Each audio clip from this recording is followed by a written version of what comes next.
কিছুক্ষণ আগে আকাশ বাতাস কার্যত কেঁপে উঠেছিল। বেশ অঝোরে বৃষ্টি হয়েছে। বৃষ্টিতে গাছপালা কিছুটা খালও বুঝেছে। যেটা কাঞ্চননগরে যেটা দামোদরতে বেরিয়ে এসছে, সে খালটাও কিছু জল অল্প অল্প জমে আছে। এই কাঞ্চননগরে আমি যেটা আছি, এটা হচ্ছে কাঞ্চন কন্যা and এন্ডেভর of Barodi municipality community সেবা কেন্দ্র আন্ডার ISSDPA। ইনাগুরেট ডক্টর স্বরূপ দত্ত, যিনি চেয়ারম্যান ছিলেন বর্ধমান পৌরসভা, তিনি প্রয়াত হয়েছেন। আসুন একবার, যিনি প্রাক্তন বিধায়ক খোকন দাস, আপনাকে আমার কিছু প্রশ্ন আছে। এ কারণে প্রশ্ন আছে, আপনাকে আমি, আপনার রাজনৈতিক জীবন যতটা, আমারও সাংবাদিকতা জীবন ততটাই, এবং আমারও প্রায় অভিজ্ঞতা খারাপ নয়। আমি রাজনীতিতে যোগ দিলে হয়তো নেতা হতে পারতাম। তাই জয়গুরু, জয়গুরু, জয়গুরু হচ্ছে রে গৌরনীতায়ের হচ্ছে রে গেট। তো এটা আপনি করেছেন ভালো। আপনি গোটা বর্ধমান শহরে, আপনি তো পৌরসভার দায়িত্বে ছিলেন, আর হচ্ছে পৌরসভার হচ্ছে চেয়ারম্যানের পাশে আপনি বসতেন নিচের ঘরটাতে। আপনার সহধর্মিনী এখন ভাইস চেয়ারম্যান। তাই গৌরনীতাই, জয় গৌরনীতাই, এই সেই মূর্তি। আর হচ্ছে কাঞ্চন উৎসবের অর্থানুকূলে ইতিহাস সমৃদ্ধ রথতলার প্রবেশ মুখে এই রথতলার স্বাগত তরুণটির উদ্বোধন শ্রী অরূপ বিশ্বাস মাননীয় মন্ত্রী আর প্রধান অতিথি খোকন দাস, সভাপতি কাঞ্চন উৎসব কমিটি, 2/2/2019। এই টাকাটা যা খরচা হয়েছে, এটা হিসেবটা আছে তো? পৌরসভার ফান্ডে যদি খরচা হয়ে থাকে তাহলে নিশ্চয় আছে, কারণ আমরা পকেট থেকে যায়নি। আপনি এলাকাটাকে সুসজ্জিত করেছেন। কেন করেছিলেন? আপনার নিজের প্রচারের জন্য। এখানকার এলাকার মানুষের অনেক দাবি আছে, সেই দাবিগুলো ঠিকঠাক শুনেছিলেন তো? খোকন দাস, আপনি তো বিধায়ক ছিলেন, আপনি শোনেননি। দেখুন, আপনি মন্দির নির্মাণের ক্ষেত্রে আপনার ভূমিকা দেখেছি বিভিন্ন সময়, কিন্তু কথা হচ্ছে আপনি কঙ্কালেশ্বর কালীবাড়িতে যেভাবে কাঞ্চন উৎসব করেছেন, সেটা অনেক প্রশ্ন উঠছে।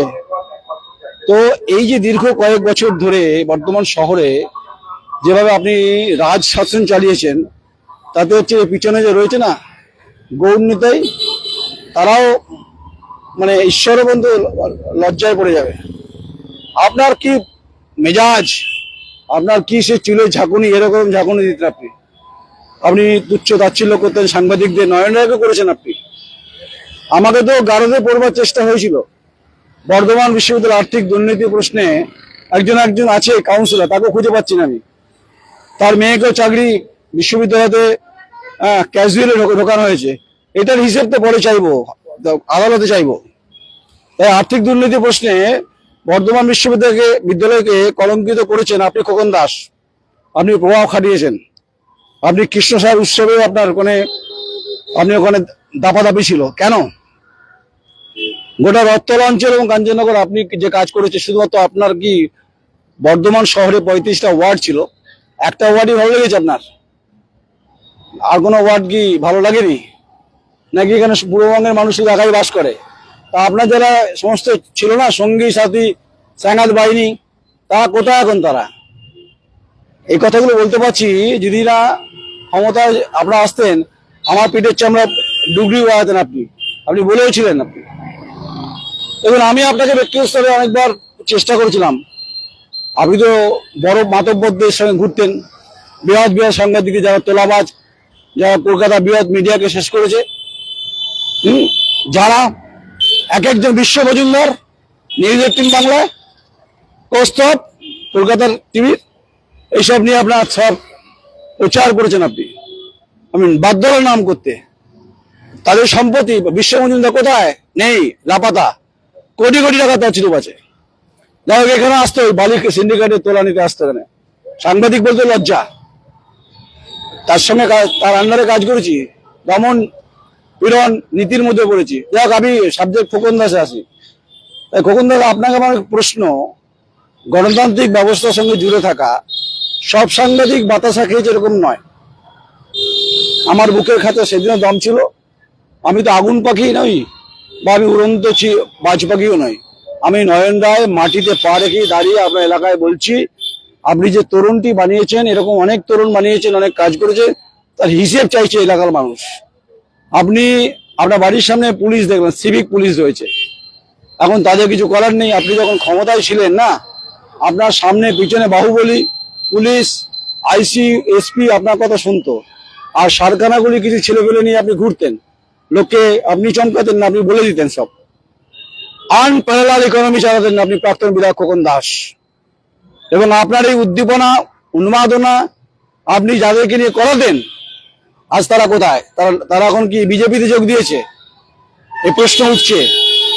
যারা আপনার সঙ্গে তামাক চেটেছিল তারা আজকে নাকি বেগদারি ভারতীয় জনতা পার্টি হয়েছে, এ প্রশ্ন উঠবে। অনেক টোটো চালক, অনেক মানুষ, সাধারণ মানুষ, নিরীহ গরিব খেটে খাওয়া, তাদেরকে আপনি সাহায্য করেছেন কি? করলে হলো। ইতিহাস কাউকে কোনোদিন ক্ষমা করেনি প্রাক্তন বিধায়ক খোকন দাস মহোদয়। আমি বর্ধমান বিশ্ববিদ্যালয়ের দুর্নীতি ওপেন করতে গিয়ে কোনো অন্যায় করিনি। 1,93,00,000 টাকার হিসেব নেই। তাই বর্ধমান পৌরসভার যে ওয়ার্ড, এই ওয়ার্ডটা আপনি কাজ করেছেন, কাজ নিয়ে আমার সমস্যা নেই, কিন্তু আপনি কাউকে না পাত্তা দিতেন, মানে মাটিতে পা পড়তো না। এখন আপনি ত্রাহি মধুসূদন কোথায় যাবেন ভাবছেন এখন।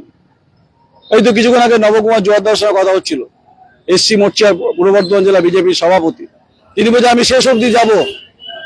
2021 পোস্টপোল ভায়োলেন্সে খোকন দাসের ভূমিকা নিয়ে সিবিআই তাকে জেরা করেছিল, আমি জেরা করিনি তাকে।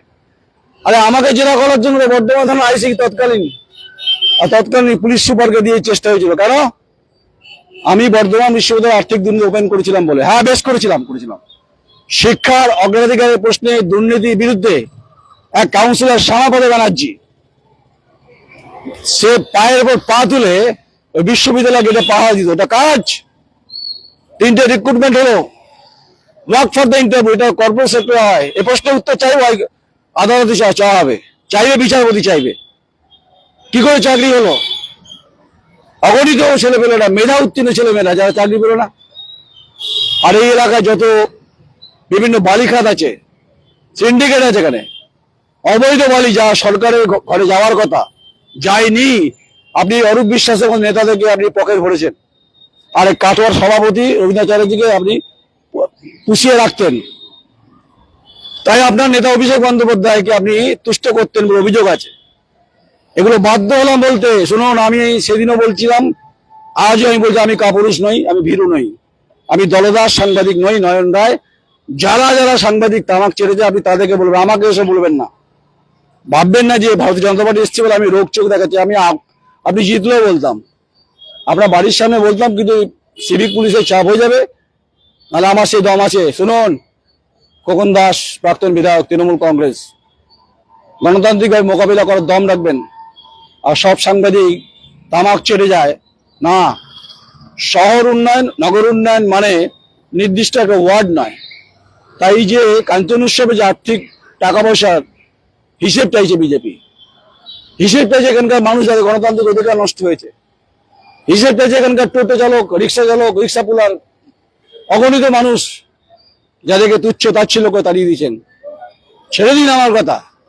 আপনি আমাকে আপনি কখনো কালে ভদ্রে আপনার ইন্টারভিউ নিয়েছি আমি, আপনি গণতান্ত্রিক মোকাবিলা ব্যবস্থার সঙ্গে ফোর্থ পিলারকে আপনি ফেস করতে চাননি। এটাই সব থেকে আপনার হচ্ছে ব্যর্থতা। তার মানে হচ্ছে আপনি সাহসী নন। আপনারা আলেকজান্ডার পুরুর গল্প শোনাবো না, কিন্তু জয় গৌরনীতার সামনে বলছি, ইতিহাস কাউকে কোনোদিন ক্ষমা করেনি। সম্রাট শাহজাহান হোক, তার আগে বলছি জাহাঙ্গীর হোক, তার আগে বলছি যে হুমায়ুন হোক, তার আগে বলছি বাবর হোক, একদম দারাসুকো পর্যন্ত, আর নবাব সিরাজদৌল্লা, ব্রিটিশ সাম্রাজ্যবাদ নিপাত হয়েছে মানুষের গণ আন্দোলনের পরিপ্রেক্ষিতে। তাই মানুষ গণ আন্দোলনের মধ্য দিয়ে ভোটটা এবারে ভারতীয় জনতা পার্টিকে নিয়ে এসছে, আর আপনাদেরকে বিতাড়িত করেছে, আপনাকে করেছে বিতাড়িত। আপনি বড় বড় কথা বলছিলেন না, আপনাকে ইতিহাসে যে বললাম, ইতিহাস কাউকে ক্ষমা করে না। ইতিহাস আপনাকে মানুষ ক্ষমা করেনি বলে আপনার এই বিপর্যয়, তার জন্য দাঁড়ায় আপনি। নমস্কার। যদি আমার কথাগুলো আপনাদের ভালো লাগে কমেন্টস করবেন। আমি কোনো দলদাস নই, আমি কারো কাজে তাবেদারি সাংবাদিকতা নয়ন রায় করেনি, করবে না। আর যদি ভারতীয় জনতা পার্টির কোনো দুর্নীতি সামনে আসে, I am the first man, দাঁড়িয়ে অন্ত সংবাদ করে বলতে পারি সে বুকের পাটা আমার আছে। নমস্কার, আমি নয়ন রায়। কাঞ্চননগর, বর্ধমান।